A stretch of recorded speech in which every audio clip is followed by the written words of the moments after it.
Welcome back to the Public Housing, Resident Organizing, and Participation Toolkit training series.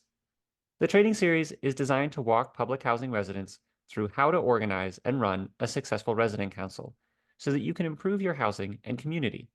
We encourage you to participate in the entire training series. This training is based off of Guide 2, Engaging Residents and Representing Resident Interests. As you go through the training, you may want to refer to the guide. In today's training, you will learn how to effectively engage and represent residents in your resident council. We will discuss Outreach techniques, getting and keeping people involved, recommended communication tools, and how to develop resident leaders. throughout this session, we will discuss the importance of and best methods to effectively engage residents in a resident council. It's important you engage residents in differing ways, including group and individual meetings, and through the use of interactive decision-making. The resident council should make it easy for people to participate with an accessible location and time and by providing support like interpretation and childcare. The resident council can both engage people and build leadership skills through committees, tasks, and trainings. The resident council should create goals that are responsive to residents' needs and interests. And finally, the resident council should look to get involved in activities beyond the property through a jurisdiction-wide resident council or resident advisory board. This will aid in strengthening your resident council as you learn from others and deepen the impact that the resident council can have. Engaging residents in a resident council and ensuring that the council represents everyone's interests is an ongoing task. You can engage residents at all levels of interest by Inviting them to events, sending out a newsletter, chatting with them in the hallway, having one-on-one meetings, small group meetings, and giving people tasks, and holding events. the council must recognize that people's interests and abilities to participate will change over time. Engaging residents, even those who are not very active right now, builds future leaders. Sometimes you may need assistance in your efforts to engage residents. You can get support from Local tenant organizing groups and leaders from other resident councils, locally or nationally. You can find these organizations. Try Asking your PHA, doing an internet search for tenant organizing in your state or city, or using the HUD-Gov website to search near you at hudgov-answers.force.com/housing counseling. letting residents know about meetings and talking to residents one-on-one is key to getting people involved and ensuring that the resident council represents everyone. The most effective form of outreach is to personally invite people. Let them know Why you want them personally to participate, how the resident council can support them, how they can participate. that their involvement will be useful. As residents, they are experts on their needs and how to improve their community. Also, be sure to find out their interests and concerns. People will want to get involved and stay involved if they know that the resident council is working for their interests and that their involvement can make a difference. Make it easy for people to participate. Choose an accessible location, a time that works for most people, and provide support like interpretation, childcare, and snacks. Keep in mind, though, that if you use tenant participation funds, there are some restrictions on spending for food. Create plans and goals together that respond to people's needs and interests and where you can make an impact. Be sure that everyone has a role and that their abilities are being put to use. Engage people through tasks, activities, and committees. Respect everyone's ideas. Members should be actively engaged in decision-making.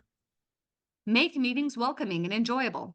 Think of different ways to engage residents in the meeting. Rotate icebreaker activities to get to know your neighbors. Invite speakers from the housing agency and community organizations. Share resources during meetings so that people are gaining information and knowledge through the meetings. Show the resident council's impact and progress. Have a newsletter or post an update and celebrate when the resident council accomplishes a goal. When doing outreach for the resident council or at a meeting, find out how people like to communicate.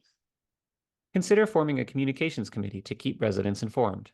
This group can engage members with technology experience, including young people, and can figure out what methods work best create new communication tools, such as a website, and even train members to use technology for keeping in touch. Some communication tools to consider are Newsletters or flyers with updates. Post or deliver important updates from meetings, successes, and announcements. there are free programs to send newsletters by email, such as MailChimp, Sender, or MailLite. Remember to print copies for people who don't use email. Text messages can be used for quick updates and meeting reminders. Group messaging apps may be used for quick communications or raising issues. Apps include WhatsApp, Signal, and Telegram. A resident council Facebook page can be used for members to share news, items, and updates. An email listserv can be used for any type of resident council communication. With the newsletter format, organizers like the board can send messages to members. With a listserv, any member can reply to the entire group, and if desired, organizers can moderate the discussion. Keep in mind that not everyone will use social media or other technology. So if you do use virtual tools, you'll still need to use written and in-person communication. Some resident councils find themselves with strong participation from a core group of members, but lacking in new members or leaders. Other resident councils have participation of certain groups, such as retirees or English language speakers, but not other groups. This can be for many reasons. Existing leaders may have strong relationships with each other, but not other members. Some residents, for example, those with small children or full-time jobs, may have less time to participate or may not be available at meeting times. Members may not see that their participation is needed and rely instead on existing leaders. Younger residents may not feel that they have the experience required to help make decisions. And outreach might not be fully accessible. For example, if outreach is only in English, communities who speak other languages may not feel welcome or able to participate. You may notice that participation in the resident council does not reflect the makeup of the community you represent in some way. This may be due to unintentional barriers. In this case, you may want to consider targeted outreach to specific residents or groups. You may even want to create a committee for this purpose. Ask what may be preventing a group from fully participating. Some things to consider if you want to bring in membership that is reflective of the property. Are meetings at a time that is convenient to most members? Consider residents' work schedules. Is the meeting location accessible? Consider transportation barriers and physical accessibility, like ramps. Are you providing support for people who want to come? For example, childcare, transportation if meetings are off-site, and technical support for remote meetings. Are you communicating in the ways that the residents do? Consider providing notice by social media and/or email in addition to paper notices. Are you providing interpretation services that the community requires? Are there opportunities for members to grow into leadership positions? Some members may not feel comfortable joining the board immediately, but might accept responsibility in a committee or in a working group. Lastly, are you responding to the needs of your community? For example, if maintenance is a concern, members may come to a meeting with management, but may not come to a social event. A key technique for building leadership and engagement, particularly with harder to reach groups, is for leaders to meet individually with members. A one on one meeting is an opportunity to find out a person's interests and how they might contribute to the organization. You can do this through a planned or unplanned meeting. You may want to have a quick catch-up conversation in the hallway. If the resident wants more information, you can then plan a meeting. Or you may want to plan a meeting over coffee to hear someone's concerns or offer ways to get more deeply engaged. Explain the resident council thoroughly. If they don't know what's going on, they may never participate. Offer different ways that they can become more engaged. If a resident's schedule or commitments do not currently allow them to participate, they may engage more deeply when they have the opportunity if they feel updated and included in the resident council. Let's do a quick knowledge check. Engaging residents can be done through which of the following? A. One-on-one meetings. B. Interactive decision-making. C. Committees and tasks. Or D. All of the above. We'll pause for a moment for you to consider your answer. You can always pause this presentation if you'd like to look at the guide.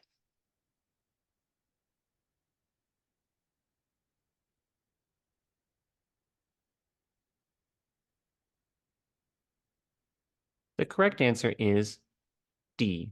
All of the above. Engaging residents can be done through all of these techniques and others. Get creative.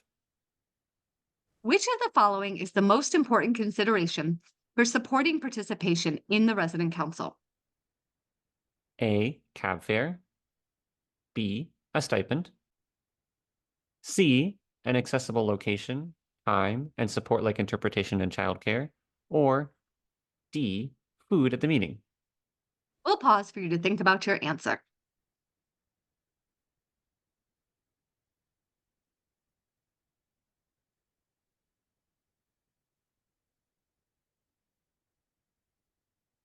The correct answer is C. Well, all of these options could help increase participation.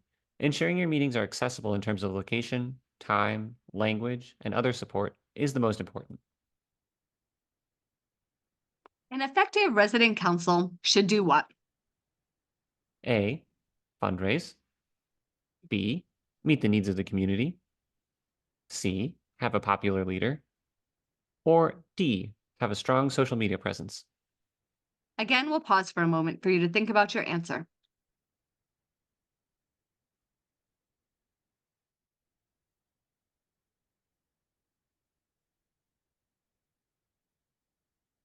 The correct answer is B. An effective resident council should meet the needs of the community. The other options might help the resident council in that goal. A one on one meeting is an opportunity to find out a person's interests and how they might contribute to the organization. As a leader, it can help for you to share why you are involved with the resident council and any challenges that you had to overcome to get involved. Talk to the person you're meeting with about why it's important for them to get more involved. You can ask, What they care about, how they think the community could be better, how would you like to contribute? talk to people to keep them up to date and engaged, even if they cannot personally participate right now. Effective meetings are the most important way that the resident council and the board engages its membership. Sometimes, meetings can feel boring or not engaging, and that can discourage members from participating. However, a well planned and well run meeting can do the opposite. Members leave feeling that their presence was important and will make a difference.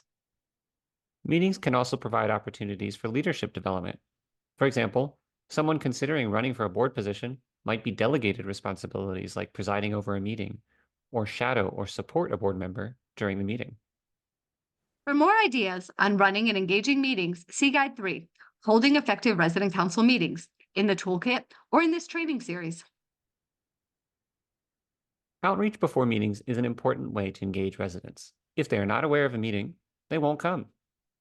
Often, your bylaws will require that the meetings be noticed, usually by posting paper flyers around the building. You can build engagement into this process.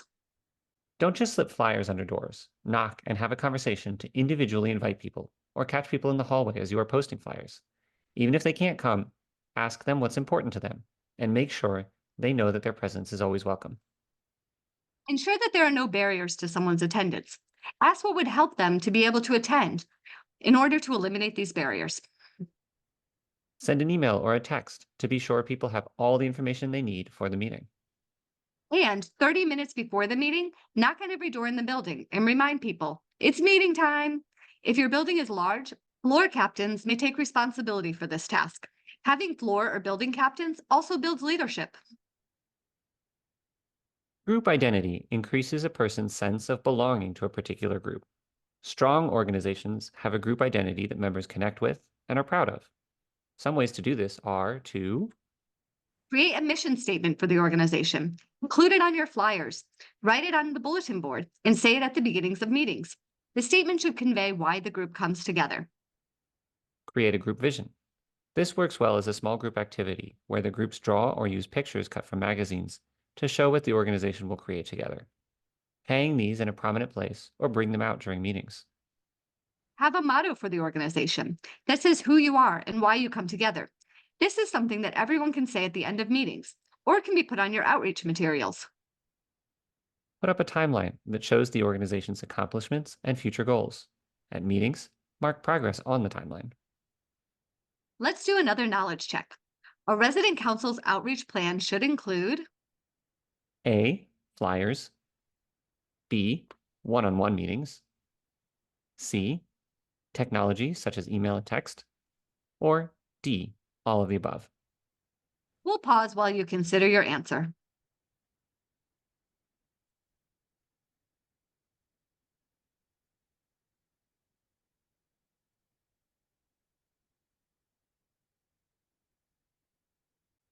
If you answered D, all of the above, you were correct.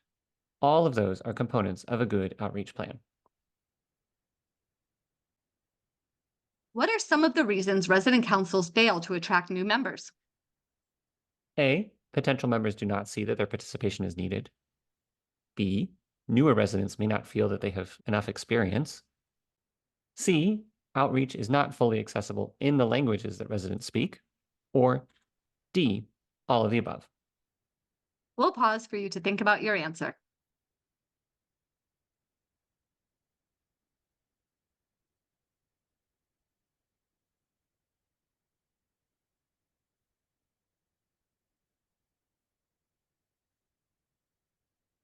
Yes, once again, the answer is D, all of the above. These are all reasons that new members might not participate, and all of these can be overcome with strong, personalized outreach. To have a strong organization, you need to continually engage people and build leadership. Bringing in new leaders is important to prevent burnout and so that new members feel needed and included. A leadership ladder is a way to think about and track how to increase member engagement. On a leadership ladder, each rung has someone a step above them on the ladder to help them get to the next higher level of leadership. Similarly, each rung has someone below them that they can invest in and help develop more as a leader.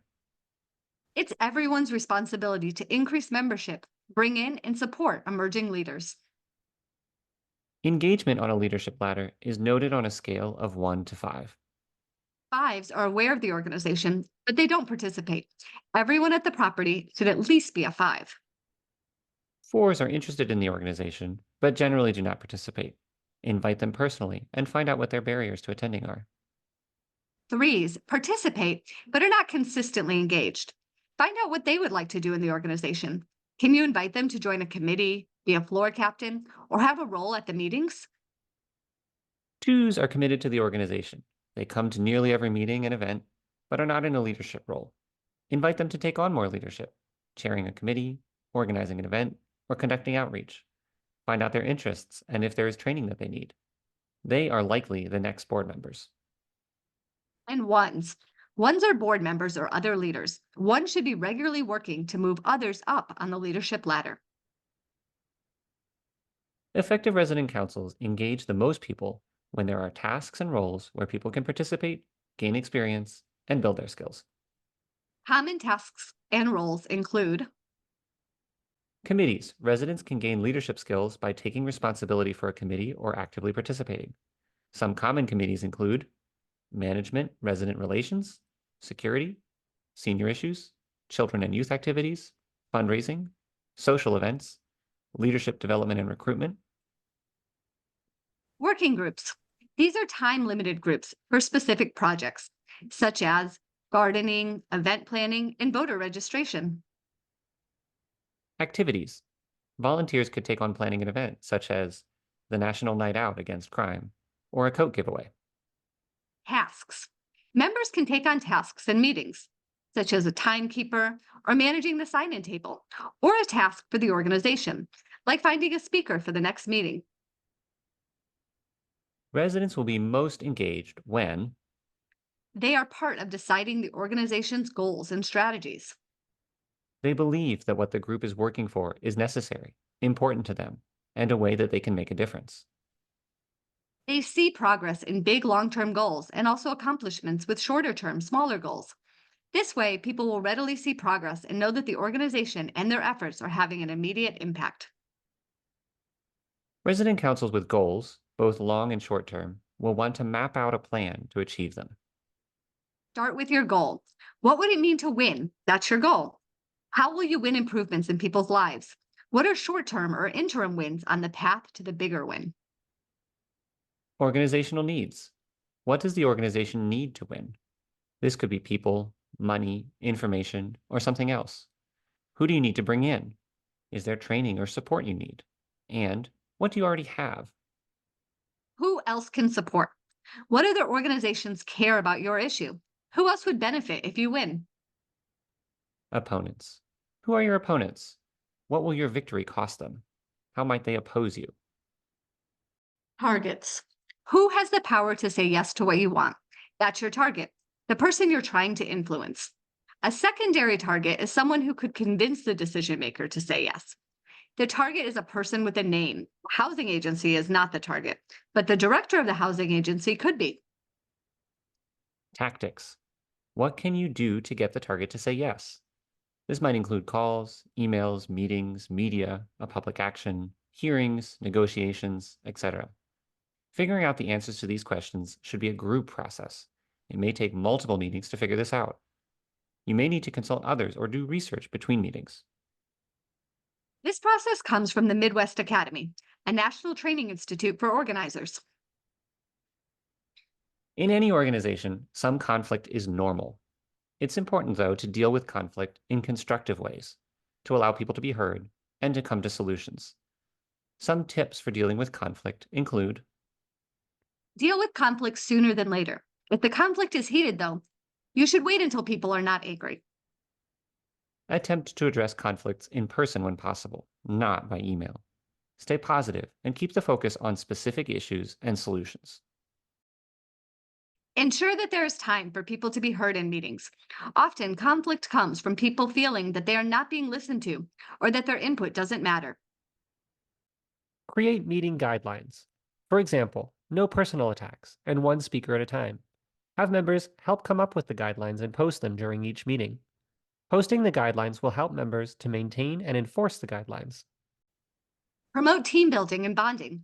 When members know each other, they will have more trust and understanding. Members may also feel more comfortable addressing differences in positive ways. Look for organizational solutions. A conflict often sounds personal. For example, you don't like me and don't want to hear what I have to say. But there may be an issue related to the organization, like the meetings are not at a time that I can attend. Be willing to compromise. Focus on finding solutions that benefit the group. Ask for help in resolving conflicts. It's often helpful to engage a neutral third party. This could be somebody from a community organization, the housing agency, or from another resident council. Organize conflict resolution training for board members, committee leads, and others who may benefit.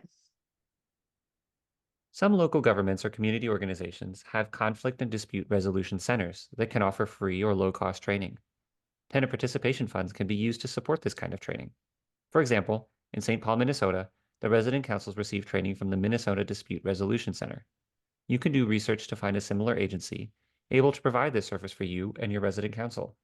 Receiving training before there is a problem is a great way to minimize and resolve conflicts.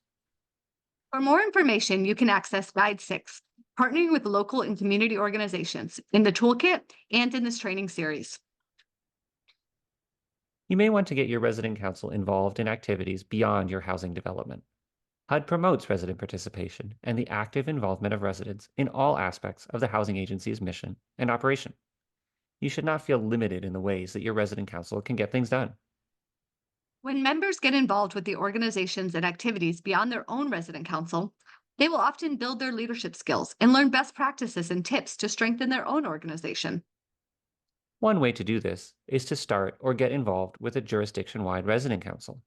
As jurisdiction-wide resident council represents the interests of all public housing residents in the area. It can be formed by resident councils under the same housing agency coming together, by electing representatives from each council to the group, or through jurisdiction-wide elections. When made up of duly elected resident councils, this group has a specific role to weigh in on housing authority policies. Another way to have an impact beyond your own property is to join a resident advisory board. When the housing agency updates the PHA plan, usually annually and every 5 years, the resident advisory board, called a RAB, has a formal role in voicing residents' concerns and priorities. For more information, you can access Guide 5, Resident Advisory Boards, and the PHA Plan Process in the Toolkit and in this training series. Resident councils can be active in advocacy at the local, state, and national level. Public housing sometimes receives funding from local or state budgets, so this may be an area for advocacy. You can get involved in community issues, such as how the police operate in your neighborhood, issues around schools, or any other area that affects your residents. Many resident councils partner with larger national organizations to do advocacy at the federal level. Many states or regions also have coalitions of organizations that you may want to join or partner with. By participating in national training events and organizations, you can Meet resident leaders from across the country to learn best practices, build new skills, and ultimately strengthen your resident council. In addition, traveling to be part of larger efforts can be an exciting opportunity for new and existing resident leaders. They can see what is happening in other cities, get inspired, and be challenged to take on more responsibility. Some nationwide organizations that have conferences, trainings, or events that may be of interest to public housing resident councils include The National Alliance of Resident Services in Affordable and Assisted Housing, NARSA, NeighborWorks America, the National Low Income Housing Coalition, NLIHC, and the National Alliance of HUD Tenants, NAT. you may be able to fund travel to events with the resident council budget or with grants. Check with your PHA.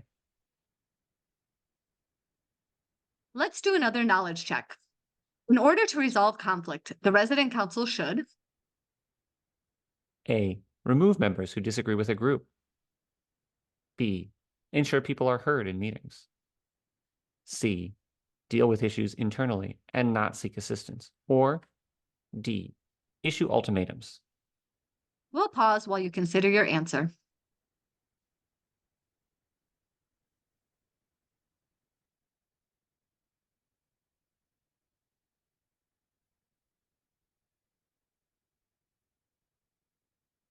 The best answer is B.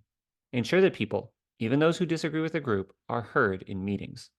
Often, conflict comes from a need to be heard and understood. Providing a space where everyone can be heard will lead to more group buy-in for decisions, a better group dynamic, and less conflicts. When planning a campaign or long-term goal, a resident council should A. Get advice from outside consultants. B. Start with a budget. C. Start with a goal. Or D. Ask the housing agency for their biggest facility issues. We'll pause for you to consider your answer.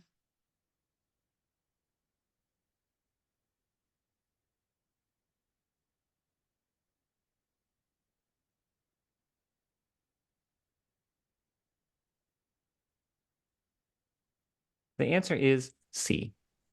Always start planning a campaign by looking at your goal. What is it that you want to accomplish? From there, you can figure out what is needed to get to that goal. True or false? Residents are most engaged when they are part of the decision-making process. We'll pause for you to think about your answer.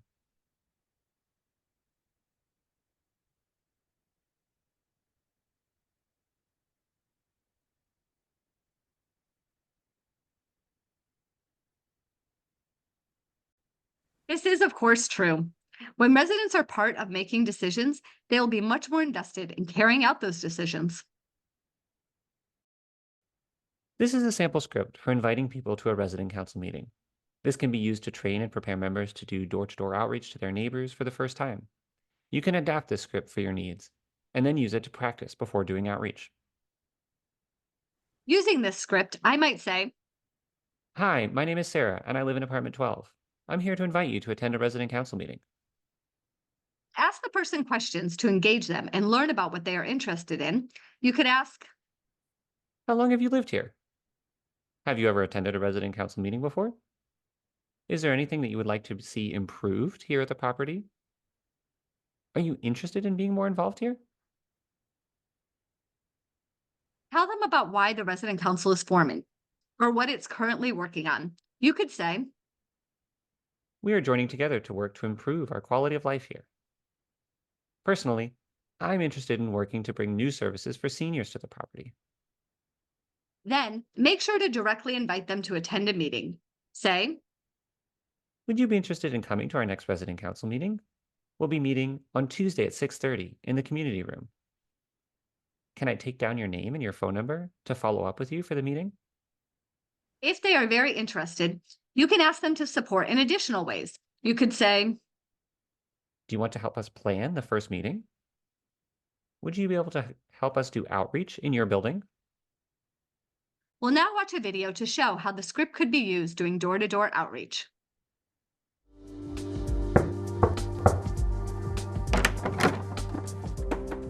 Hi, my name is Bob, and I live on the fifth floor. I'm here to invite you to attend the next resident council meeting. Hi, I'm Angela. Thanks. What exactly does the resident council do? And what happens at the meeting? The resident council works for you and all our neighbors to improve our quality of life and living conditions. We partner with the housing agency to make sure our needs are met. At the meeting, we'll be talking about some ideas for improving things here. Is there anything that you would like to see improved here at the property? Yes, I'd like to see better outdoor lighting. I come home from work after dark and would like the parking lot and building lights to be better. That's actually one of the issues we'll be talking with the housing agency about next week. Can we count on you to join us at the next meeting? It would be helpful if you can talk about what you've noticed. I would like to, but I'll have the kids. No problem. We'll have a kids' corner at the meeting with the volunteer to do activities with them. Okay, that sounds good. Julia, next door, is very concerned about the issue as well. She also uses a wheelchair. Will she have any issues getting into the meeting? We hold our resident council meetings in the community room. It's fully accessible. Okay. Are you letting everyone know about the meeting? Yes, we'll be posting flyers in all the buildings. And we'll send messages to the residents who gave us their email or phone numbers during outreach or previous meetings. The community youth group has agreed to knock on everyone's door a half hour before the meeting to remind residents and offer assistance getting to the meeting if needed. Okay. Is there anything I can do in addition to attending the meeting? Yes, we have several committees you can join. There's the Resident Management Committee, our Finances Committee, and Senior Services. I'm part of a committee that advocates for the needs of people with disabilities. We also have working groups for specific events. We'll talk more about those in the meeting. In the meantime, if you can help me get the word out to your neighbors, that would be great. I'll knock on Julia's door to chat with her. But if you can personally invite her too, I bet that'd be helpful. Sure, we talk all the time. And I'll come to the meeting next week and see how I can help out more. Great. Before I go, can I get your contact information so we can send you a reminder about the meeting and upcoming meetings? You can note here how you prefer to be contacted: text, email, or a phone call. The toolkit has other resources related to engaging residents and representing resident interests. All of these resources are available on the HUD Exchange. This toolkit also includes sample forms for resident council meetings and elections that may be downloaded and modified for your resident council. These are available on the HUD Exchange or at the links on the slides. These resources and organizations may be helpful to your resident council in planning and facilitating effective meetings. If you access the slides or the guide for this training, you will find clickable links. This training is part of the Public Housing Resident Organizing and Participation Toolkit. The full toolkit includes topical guides, customizable resident council documents and forms, tools related to tenant participation funds, and case studies of resident organizations around the country. The next training will be on Guide 3, Holding Effective Resident Council Meetings.